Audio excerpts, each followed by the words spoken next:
Hello and welcome to SquishiVision. I have just watched chapter 10, The Passenger of the Mandalorian, and this will be my kind of stream of immediate thoughts of watching the episode. It's not a long kind of deep analysis, never is, it's just kind of immediate thoughts.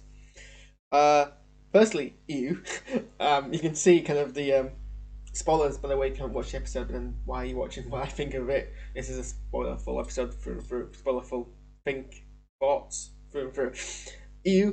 These big spider things were like they were Ewy. I guess is the kind of professional way to describe them. Hey, I'm a master's film student now. Do you know? Um, yeah, so there was a lot of alien vibes. So we had the child walking to these eggs. I didn't realize they were eggs immediately, but they were pretty obviously eggs. Ate one of them, which I guess is kind of a reverse power play on the egg spurting out and attacking your face, and then they all hatched, and it was kind of like, ew. I mean, compared to a lot of kind of similar executions of this going to a cave, swarm of insects, Star Wars does tend to kind of um, oof, noises everywhere. Sorry, I'll turn those off. I'm a professional.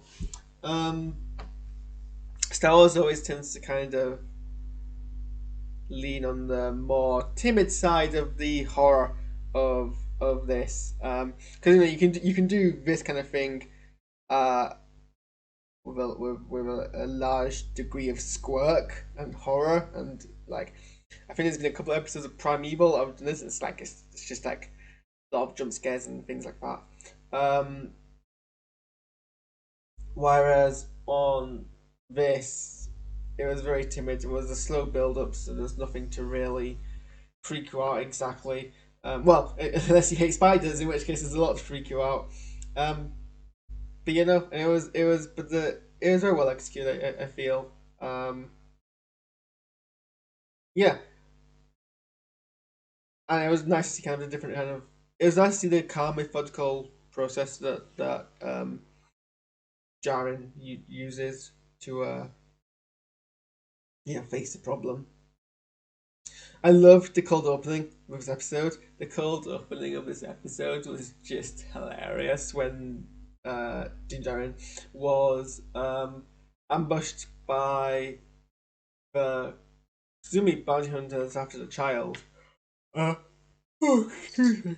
Um, and it's just the way that he dealt with the I don't know if it was a Jawa or the same spice species that we see in A New Hope. I can't remember exactly. Um, Sorry, my cat is digging the window. Um, but yeah, it was kind of negotiation then. He was just kind of like, it's fine, you can take everything, just leave the child, and then he negotiates for the jetpack, so he takes jetpack, and then the Mandalorian just kind of uses his arm wrist to kind of kill him. You're just hilarious. Like almost small touches, like the way he shrugs at the child when he dispatches almost tiny little touches. I loved. Um,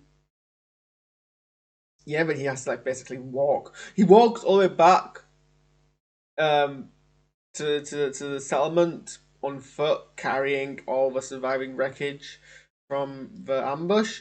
Surely the people who ambushed him had vehicles he could have taken. Um, like otherwise, it begs the question: how did they get out there? But yeah, and then like the rest of the episode was just as entertaining. Um, Razor Crest goes through a lot of.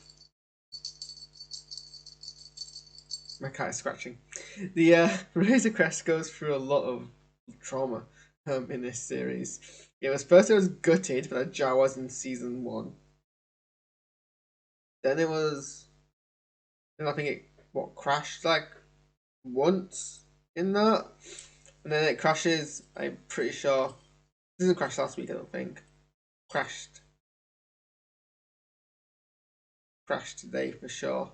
Um, very badly, and yet somehow he was able to. Well, he only really had to seal the cockpit apparently, and that's enough for a spaceship to take. Apparently, all you need for a spaceship to break out of orbit and fly away is an intact cockpit. The rest of your hull can be as screwed up and holdy as you like, and yeah, you're shiny, you're flying through. I would have thought you need at least kind of. I would have thought. I mean, it wasn't like just a hull breach. Like part of his hull was missing. You would have thought that would have like ripped off when he broke orbit, but or when he broke atmosphere. But apparently not. Apparently it's fine. Um, I love the kind of dialogue interplay between Din Djarin and the New Republic fighters. The kind of it was a level of professional chillness that you get in kind of real life air traffic control dialogue. I really liked like how realistic it sounded. But like I like how realism was played into the kind of tension of the scene because everyone was being very kind of blunt and straight with each other. But you could just like that nuance that's kind of bleeds in the little bit of the power play that's going on, the way that they're polite with each other initially when it's like, oh yeah, one more thing, just because your identification, just because that kind of thing. It was I just really loved that. Dave Filoni is a very considering his actorial debut was the cameo he did in the last season, which was basically him just being very disinterested in the scene he was in. And considering he does not really identify, I don't think, as an actor, although he did just, I suppose, do the droid voices in Rebels. Um, and I'm just reading now. Apparently, he was very reluctant to even do his cameo because that was too much acting for someone who doesn't really act. He had more extended kind of appearance in this scene, and it was in this episode, and I mean, he wasn't the two pilots. It was the other one who kind of was doing the most of the work, but still, for what he was given, he was quite. I mean, he should stick at it. I think he's got legs as a bit actor at least. But like I love that sort of interplay.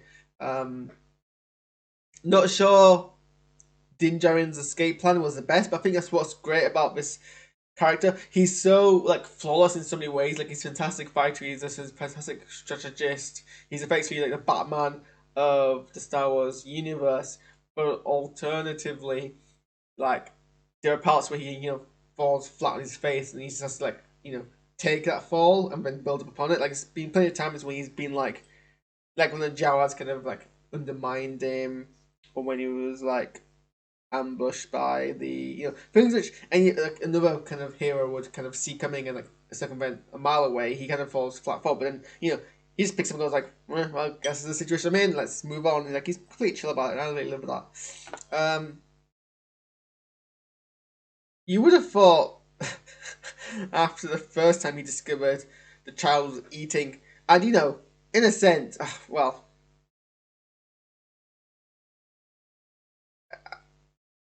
yeah, eating the last viable offspring of an endangered species, or at least one of the few last viable offsprings of an endangered species. You'd think, after catching the child eating the eggs the one time, you would have put it in a more secure place that the kid's not going to get to. Because, like, this is like the last surviving members of the race. It's a big deal. Don't let the kid eat the stuff. Wow. I thought it was hilarious. It was hilarious. And, they gave a lot. I think there was a lot more kind of character work, insofar as you can give character work to child in this episode. Like we got a lot of focus of the child's doing the thing. I think that was great, and it was a lot, yeah, I liked that. But you think for a character who has a penchant for like wandering off, he'd do more to kind of stop that. Like there's so many times where he just like doesn't pay attention to what's going on, or where he's like I'm fixing the ships. I can't pay attention to anything else, which is fair enough. But it's like this is where trouble comes into place. Um,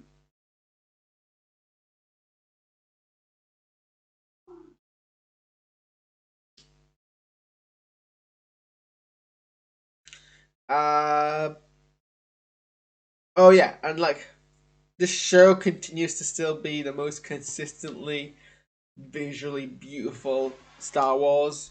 Like I'm just watching the episode. I'm like, I know how it's made, and it's just like it's so I don't know. Maybe it's just because of the 2-to-1 anamorphic kind of cinematography they're going for, which is pretty much unique to River. What is it? Are you scratching at? Huh? Come here. Copy to screen. Say hi to everyone. Um, I just like yeah, it's probably the camera lens, and I don't want to I hate being like, oh, because it's this distinct style it makes it more beautiful. But then again, I've seen other shows which don't look as deep as as this show does, with the same cinematic style. So yeah, it just looks so good. Um, Sound design, I don't know if it's my setup, but it's not a problem myself from other shows. So I don't want to say it is my setup, but I can't hear a dialogue. Like the other dialogue, the other audio, the the background noise, the soundtrack, even the diegetic sound effects, they're all kind of very clear and crisp. My setup, the dialogue is like decibels below that. And I'm just like, I have put subtitles on to hear the chatter, which I shouldn't have to do. I don't know. I don't know what it is that's causing that. Might possibly be myself if I'm the only person having a problem. But that's my only criticism of the show. Is the sound design seems to be lacking. Um, yeah, this I guess it's also this is very much a filler episode, I suppose. Plot wise, this doesn't really push the plot. Like we hear, if he goes to this planet and takes his passenger, he will find members of his covert that had to flee from Navarro, um, which is great. Um, but then that does not obviously happen. That'll obviously be what happens in the next episode. And we pick up pretty much exactly where we left off. Like, so it's been continuous plot. We haven't jumped this time. But like nothing happens in this episode which resolves any of the overall arc plot. And for I'm assuming this is gonna be 8 parts like series one was. So for 8 part series, 8 hours. Is it really time for filler? I'm not sure. But I mean, it's entertaining. I enjoyed it, so why am I going to play? Anyway, I'm rambling now, and I know when to quit when I'm ahead. No, I don't, but I recognise I need to quit now when I'm ahead. So thanks for watching this stream of consciousness, and I will see you next week. Also, I'm watching Star Trek Discovery, but I started my rewatches of my watch analysis of Discovery in my written blog when it first broadcast season one, and so I'm continuing that written because I started written. So go to my blog and you can read my thoughts on that there. Right, bye.